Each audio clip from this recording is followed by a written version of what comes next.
పాత మూడ్లోకి బీఆర్ఎస్ ఉద్యమాన్ని గుర్తుకు తెచ్చే పనిలో గులాబీ బాస్ సెంటిమెంటును ఎత్తుకున్న బీఆర్ఎస్ మెదక్ సభలో తెలంగాణ అమరుల నినాదాలు మారుమోగిన తెలంగాణ ఉద్యమ పాటలు బీఆర్ఎస్ ను మళ్ళీ టీఆర్ఎస్ గా మార్చే యత్నం తెరపైకి తెలంగాణ సెంటిమెంట్ తీసుకొస్తా ఉన్నారు. మళ్ళా గత అసెంబ్లీ ఎన్నికల్లో బీఆర్ఎస్ బొక్క బోర్లా పడింది.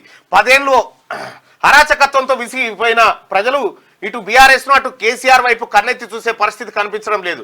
దీంతో కేసీఆర్ కాక మరో కొత్త డ్రామాకు తెరతీశాడు. ప్రజల్లో తనపై ఉన్న వ్యతిరేకతను దూరం చేసుకునేందుకు బీఆర్ఎస్ ను మెల్లగా పాత మూడ్లోకి తీసుకెళ్లే ప్రయత్నం చేస్తున్నారు. నిజానికి బీఆర్ఎస్ మళ్ళీ తెలంగాణ నినాదాన్ని ఎత్తుకుందా, తెలంగాణ అస్తిత్వంతోనే పార్లమెంట్ ఎన్నికలకు బీఆర్ఎస్ వెళ్లే ప్రయత్నం చేస్తుందా, తెలంగాణ వాదమే తమకు శ్రీరామ రక్షగా బీఆర్ఎస్ భావిస్తోందా? గతంలో తమది జాతీయ పార్టీగా చెప్పుకున్న బీఆర్ఎస్ పార్టీ మరోసారి ప్రాంతీయవాదాన్ని తెరపైకి తీసుకురావడం తెలంగాణ రాజకీయాల్లో హాట్ టాపిక్ గా మారింది.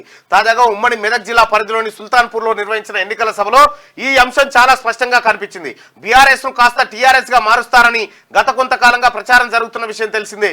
ఈ క్రమంలోనే సుల్తాన్పూర్ ఎన్నికల సభలో తెలంగాణ అమరవీరుల ప్రస్తావనను తెరపైకి తెచ్చారు. అమరవీరులకు జోహార్లు, జై తెలంగాణ నినాదాలను మారుమోగించే ప్రయత్నం చేశారు. దీనికి తోడు ఇన్నాళ్లు కేసీఆర్ సెంటర్ ఆఫ్ అట్రాక్షన్ గా సాగిన బీఆర్ఎస్ ఎన్నికల ప్రచారం సైతం కొత్త పుంతలు తొక్కుతోంది. 10 ఏళ్ల పాటు పెద్ద దొర కేసీఆర్ మీద ఆటాపాట సాగిన సంగతి తెలిసిందే. ఇప్పుడు మాత్రం తెలంగాణ ఉద్యమ సమయంలో మారుమోగిన తెలంగాణ పాటలను మెదక్ సభలో ప్రధానంగా ఉపయోగించారనే చెప్పాలి.